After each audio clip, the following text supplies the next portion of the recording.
Nah, saya mau bagi sedikit sebelum kita mulai, tapi tolong catat ya. Catat betul-betul. Ini rahasia di antara kita. Bapak Ibu sekalian, rahmat itu di Quran dan juga dalam hadis setidaknya punya 3 makna utama. Ada 3 makna. 1, solusi dari berbagai macam persoalan hidup. Saya ulang, solusi dari berbagai macam persoalan hidup. Itu diantaranya ditemukan di Quran surah kedua Al-Baqarah di ayat 157. Nah, munculnya ayat 157 ini ada keterkaitan dengan 155 dan 156. Persoalannya di 155, sabarnya 156, solusinya 157. 155, walanabluwannakum bisyai'im minal khauf wal ju' wa naqsim minal amwal wal anfus wath thamarat wa basyiris sabirin. Sabarnya 156, alladzina idza asabathum musibah qalu inna lillahi wa inna ilaihi raji'un. Ayat 157-nya, ulaika alaihim salawatum mir rabbihim wa rahmah wa ulaika humul muhtadun. Itu ya. Baik. Rahmat yang pertama, solusi dari berbagai macam persoalan kehidupan. Baik kegelisahan. Jangan dikira yang hadir di sini tenang semua. Ini walaupun wajahnya kelihatan senyum-senyum, hatinya ada yang gundah. Ada yang baru ditolak saat mau lamaran, mungkin kan? Lamar kerja maksudnya. Ya? Ada yang mungkin sedang kesulitan di rumah tangga, pengen dapat ketenangan, khauf. Gak bisa dihindari. Tadi aja kan udah lihat-lihat jam, nih Ustaz datang enggak gitu kan? Padahal saya secepat mungkin bisa ke sini tuh. Ya nggak singgah di rumah, cuman ke kantor ganti pakaian langsung ke sini. Hampir nggak tidur saya semalam itu. Alhamdulillah. Ya, tapi kan yang khawatir Anda. Wal ju' kan ada yang lapar. Awal-awal dari subuh ke sini sarapan aja belum kan? Lihat-lihat yang jualan nggak depan kan?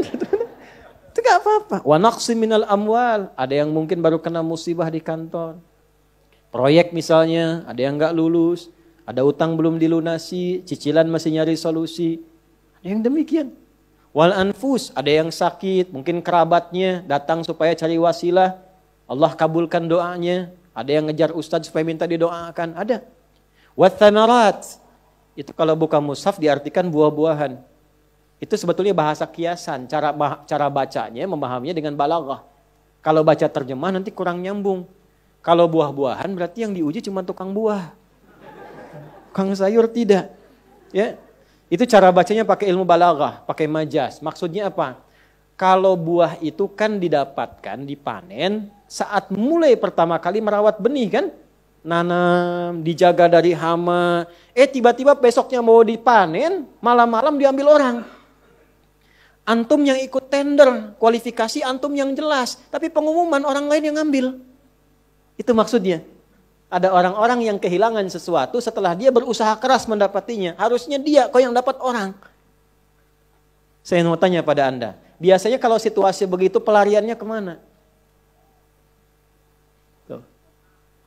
Ya, cari yang paling kuat kan doa itu kan yang bisa memberi solusi kan. Doa itu kan minta.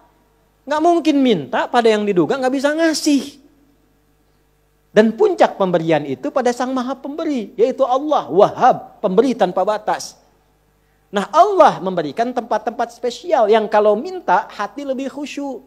Beda antara minta di kendaraan di rumah dengan di tempat ini. Tempatnya lebih tenang, saat masuk saja suaranya sudah lain, aura sudah beda. Apa nama tempatnya? Masjid. Makanya Bapak Ibu masuk masjid ini rasanya sudah lain. Dengan rumah sendiri tenang mana dengan masuk masjid? Masjid. Masuk rumah semewah-mewahnya, tenangnya nggak sama dengan masuk masjid. Begitu dibuka tenang. Gitu. Masya Allah. Baru masuk kalau punya masalah kadang-kadang sudah terasa dalam. Nangis kan sholat 2 rakaat. Nyender ke tembok, tidur aja. Ya, tenang. Itu. Dulu di Jepang dulu begitu ada cerita, kawan saya sedang cerita itu, kan tingkat bunuh dirinya tinggi karena stresnya tinggi. Ternyata kaya itu tidak menjamin bahagia. Maju tidak menjamin bahagia, kan negara maju. Tapi indeks kebahagiaannya belum tentu didapatkan maksimal. Bunuh dirinya banyak Pak. Saya pernah lewat satu tempat itu yang tiap hari selalu ada 1 sampai 3 orang bunuh diri di situ. Itu masih biasa Ustaz. Ada satu tempat X lah, saya tidak sebutkan, ya. X. Itu tiap hari mayat bergeletak di mana aja. Sampai akhirnya wali kotanya punya ide, tapi ini nggak harus ditiru. Nyari solusi yang belum kedapati. Dibikin satu tempat di lokalisasi. Kalau mau bunuh diri di sini aja. Waktunya diatur. Jam 9 sampai jam 11, jam 2 sampai jam 3. Kalau lewat situ datang, tunda besok. Diatur. Ya. Ini kisah nyata, satu kali ada orang kemudian pengen datang ke situ ketemu sama orang Islam. Mau kemana Pak? Bahasa kita lah, bunuh diri katanya. Jam berapa? Jam 1. Ini kan belum. Belum, ikut saya aja dulu. Takut terlambat nih, bener. Takut terlambat. Nanti kalau Anda merasa rugi, saya ganti apapun itu. Akhirnya ikut. Begitu ikut dibawa ke masjid, ya Allah. Dibawa ke masjid. Itu cuman duduk tunggu di luar, sedang ada pengajian. Duduk begitu masuk, duduk ketiduran. Tidur, selesai pengajian, dilihat lagi sama yang muslim ini. Kok enak banget tidurnya. Ya kan? Tidurnya, mau dibangunin gak enak, sampai lewatlah batas bunuh diri itu. Karena lewat gak enak, dibangunkan, bangun katanya, wah bangun kan. Begitu bangun, minta maaflah si muslim, saya minta maaf betul-betul. Karena melihat Anda begitu nikmat tidurnya, saya tidak mampu membangunkan Anda. Ini sudah lewat jam bunuh diri katanya. Tapi menariknya kata orang ini, gak apa-apa. Ini tempat apa katanya, tempat apa? Ini masjid. Kenapa? Saya itu ingin bunuh diri karena saya sudah berhari-hari gak bisa tidur. Jadi dia menyimpulkan kalau bunuh diri itu udah mati, udah tidur aja. Gitu, saking gak bisa tidurnya. Tapi kok bisa di tempat ini bisa tidur? Dia belum kenal jamaah Andor.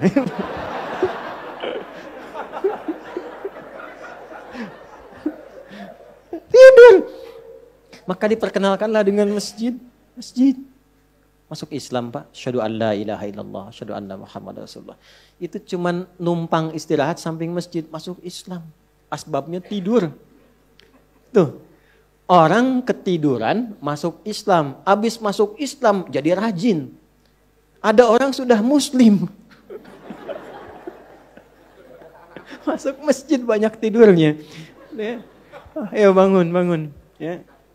Baik, itu satu. Jadi ternyata kenapa yang pertama rahmat? Karena Allah tuh maha tahu. Gak ada di antara hidup kita yang gak punya masalah. Pasti punya persoalan. Kalau sedang ditimpa persoalan, diuji, sabar dulu. Kata Allah, terima dulu. Karena hakikat dari ujian itu untuk meningkatkan kualitas hidup. Dan gak mungkin diuji kalau gak mampu. Gak mungkin. Kaidahnya kan jelas. La yukallifullahu nafsan illa. Jadi kalau ada ibu sedang diuji masalah sekarang begitu berat. Memang yang mampu cuma ibu, Bu. Saya nggak mampu. Karena saya nggak mampu, saya nggak diuji. Maka berbahagialah ketika Allah lebih memilih ibu dibandingkan dengan saya. Sabar dulu. Dan hikmahnya apa? Ada nanti sesuatu yang besar di depan, yang butuh kesabaran lebih. Kalau yang sekarang nggak lulus, ke depan itu sulit untuk dihadapi. Karena itulah ditingkatkan kualitas terima dulu, tapi kan nggak usah lama-lama. Ya kan? Allah maha tahu itu. Jangan lama-lama, terima dulu. Datanglah kemudian mohon solusi. Kemana datangnya? Masjid. Maka dari itulah ketika masuk, Anda mengatakan, Allahumma ftah li abwaba rahmatik. Di antara itu minta solusi. Makanya ketika masuk merendah, sholat 2 rakaat, begitu sholat, mintalah sesuai kebutuhan Anda yang dirasakan pada saat itu. Itu fikihnya. Nah kalau nggak tahu fikihnya, nanti itu nggak kepake, sayang, peluang hilang.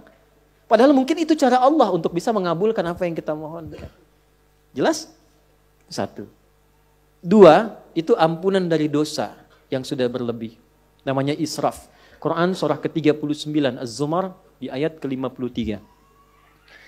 Qul ya ibadiyalladzina asrafu ala anfusihim la taqnatu mir rahmatillah.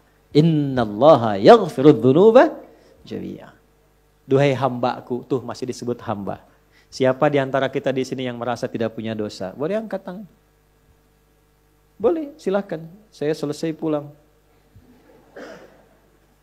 Pasti setiap kita merasa itu. Dan tidak sedikit orang-orang yang ingin taubat itu mencari tempat. Nah, tidak ada tempat yang paling ideal kecuali ke masjid. Kalaupun gak ada orang, gak apa-apa. Datang, masuk. Masuk, Pak. Mungkin yang menghambat rezeki itu dosa. Yang menghambat perbuatan belum bisa jadi baik, dosa.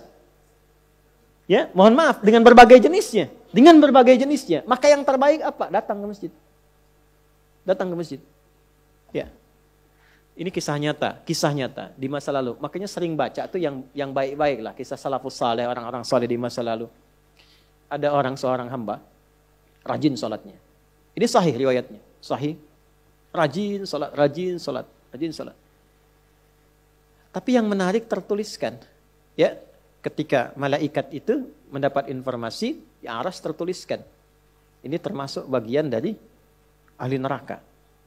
Tapi salat.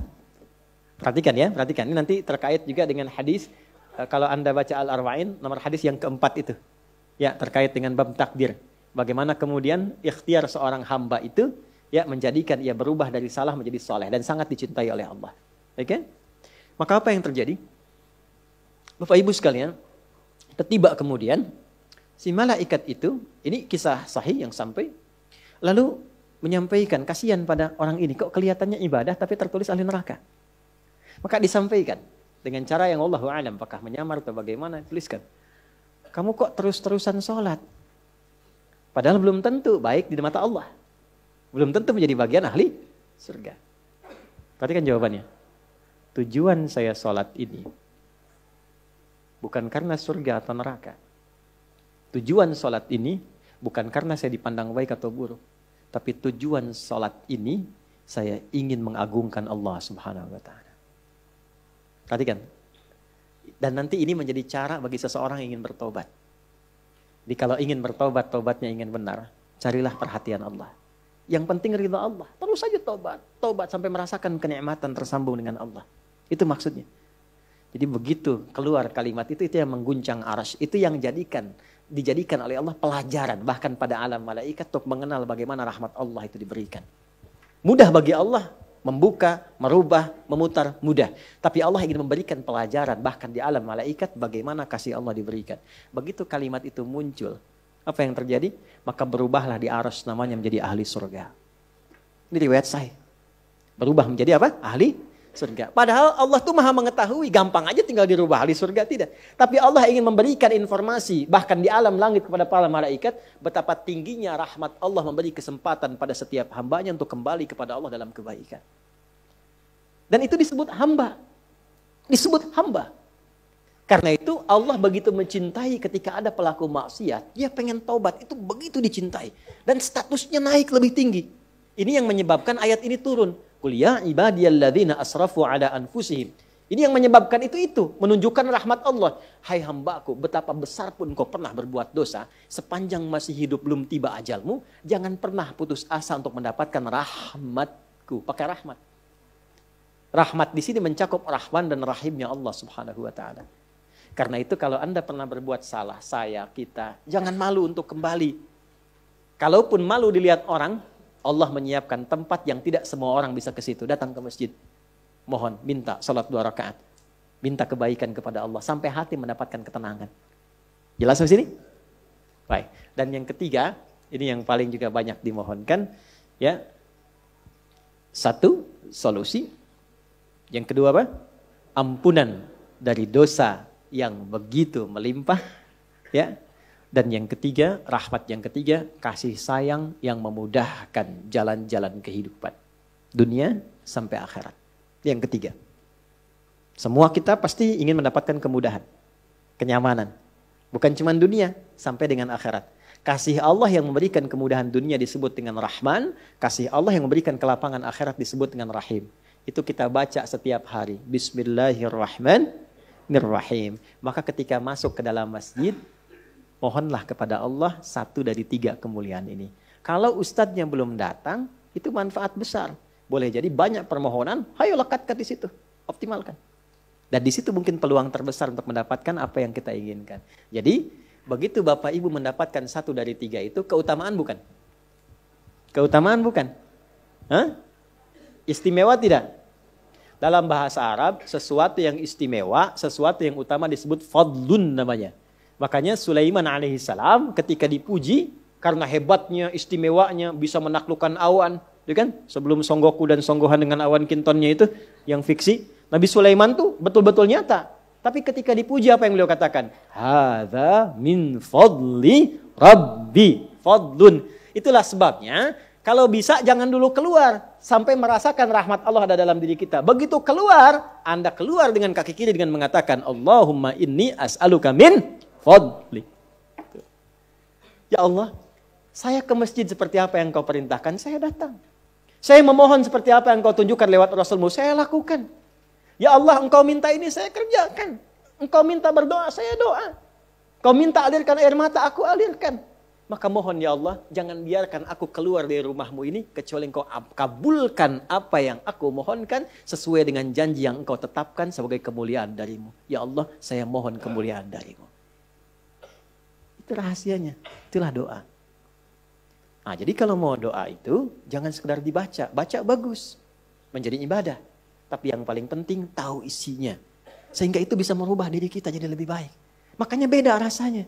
Antum kalau tahu makna segitu aja, itu Masya Allah dalam sekali. Keluar dari sini sudah beda rasanya.